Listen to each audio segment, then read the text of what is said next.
If you're in your 30s and you've wondered how to start investing in your 30s, you're asking the right questions and you're in the right place.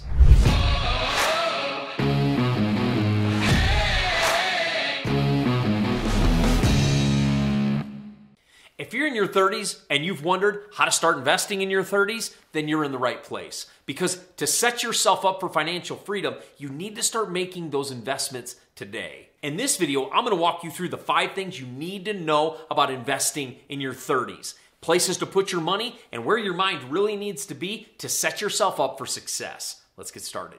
I first just want to commend you. Asking the question, how to start investing at any age, it's the right question. Because you want to start investing your money so your money's working for you rather than you have to continue to track it down. So I want to commend you for being in this video because as I share these 5 things with you, it's going to really open up your mind to be able to set you up for financial freedom. The first thing you can do to invest in your 30s is to open up an SDIRA. An SDIRA is a self-directed IRA. It's a kind of IRA that allows you to invest from it. And I believe everybody should have an SDIRA. So if you have an IRA, you can actually transfer that money over into an SDIRA. What's the benefit of having an IRA you can invest from? If you have an IRA in which you just have some cash parked and you put into it every month or quarter or year, it's just sitting there and it's growing and it's growing and it's making more interest and making compound interest, it's really starting to grow, that's a really good thing. You've also learned to live without that money. So here's the power of that account. You can actually take that money and invest it in real estate and make more money than you will by letting it just sit in your IRA and you're not taxed on the difference that you earn. That's the power. You can take it out and put it back in untaxed. This is the benefit. So you're going to put in a lot more money, but you're not taxed as that money continues to grow in your IRA. The power of the SDIRA is it allows you to invest that money into other things. In fact, as we syndicate a lot of our real estate deals, a lot of our investors invest from IRAs into our projects because they can take their IRA money, invest it into our real estate, and when we cut them a check, we just write that check straight to their IRA, it goes right back in. They don't see it, but their account's growing a whole lot faster. That's the power of leveraging an SDIRA. Now, an SDIRA is different from a Roth IRA. A Roth IRA has a cap. You can invest $7,000 per person into your Roth, and you don't pay income tax on that money. But a Roth IRA is different from an SDIRA. You cannot invest from your Roth. You can from an SDIRA. That's why it's self-directed. A Roth IRA invests in certain stocks, and the company that's managing that will direct where that money is placed. But a self-directed IRA places you in the driver's seat. You can dictate where some of that investment goes. That's the power of this product. And so you can actually invest in some things that maybe you have a little bit more passion about, like real estate, where you're going to get larger than normal returns. That money's going to get back in there, and you're going to see your account grow much faster. Everybody needs an SDIRA. And the second thing, everybody should invest in cash-producing real estate. Of course, I'm going to have to say that because real estate is my passion, but everybody should invest in real estate that pays you month after month after month. Because buy and hold real estate, and multifamily real estate specifically in my companies, really give a great place to place your money. It pays you back month after month after month, and you get to continue to see your appreciation. The reason an investment like multifamily is so powerful is you'll often make 6 to 8% return in the stock market. Well, when you put it in real estate, you also make 6 to 8% on your money that you've placed in, but that doesn't include appreciation. And that's what can take a 6 to 8% investment in multifamily to a 25 to 30% when you sell the property. And that's the power of investing in a cash-producing asset in real estate versus just parking it in the stock market.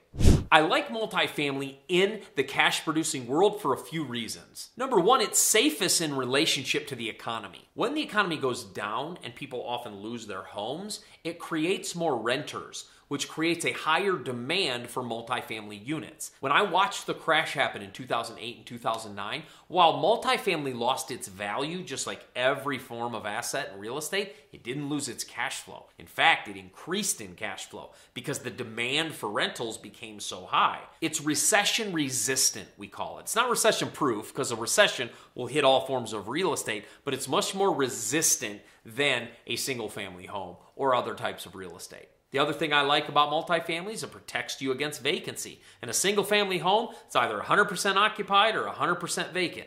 A multifamily home rarely ever will everybody move out at once. I've never had that happen. So when one tenant moves out, you still have more people paying those bills, so you don't have to cover that difference. So if you're going to continue to invest in your 30s, invest in cash producing real estate that pays you month after month after month, also invest in real estate that's recession resistant and protects against vacancy. That's multifamily.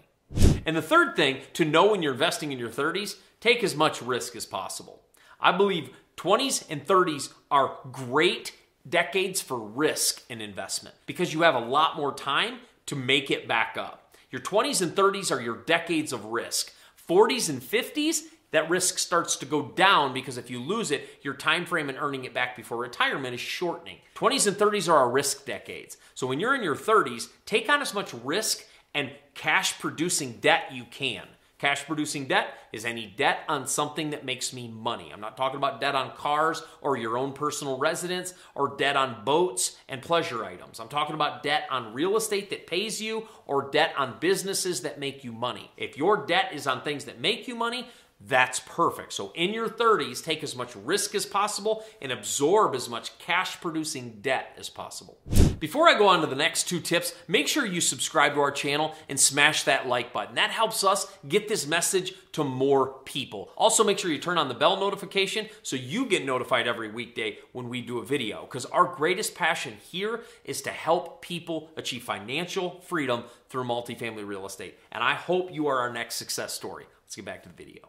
The next thing is if you are in a job with a 401k program, take advantage of that free money. Most businesses today that have a 401k program have a 401k match program, meaning they're going to match your investment to a certain dollar amount. If their match is up to $5,000 or $10,000, match it out. Go as much as you can because you're just earning free money. I wouldn't make that your only wealth building strategy, but that's a great strategy to just take advantage of somebody giving you free money and putting it into an account that's going to earn interest over time. A 401k is a great thing if you have a job to take advantage of that free money. And especially if we're going to continue to build wealth, free money, that's a beautiful thing. And the last tip is to invest in mentorship. I actually believe this is the most important tip in this video. Mentorship is the most valuable thing in the world. You won't find a successful person that doesn't have a coach. You won't find a successful person without some sort of team of advisors. So what do you deduce from that? You won't be as successful as you could be without a coach, mentor, or a team of advisors. That's what I would say to anybody at any age of life, that you should have a mentor. I don't care if you're in your 30s, 50s, or 70. Mentorship should be part of the DNA of who you are. And I would encourage you to pay for coaches. And here's why. Free coaches, you tend to get the value you pay for. Invest money into coaches, you'll get a lot more out of them, and it'll be a really great way for you to continue to up your game in areas you want to grow in. So in your 30s, make sure you find a mentor. You want to grow a business? Get a mentor. You want to have the best marriage ever? Get a mentor.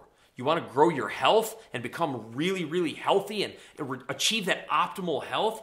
Get a mentor. I've heard interviews of NBA athletes that have full-time sleep coaches to make sure they're literally gauging their sleep and measuring their sleep and giving them ideas on how to get great sleep, because as an athlete that's exerting that much energy, sleep and recovery is one of the most important things. So they invest time and money there. It's the same thing for you. If you want to get more money and invest more money, then get a coach that knows how to invest in real estate or knows how to invest in the stock market or wherever you're investing.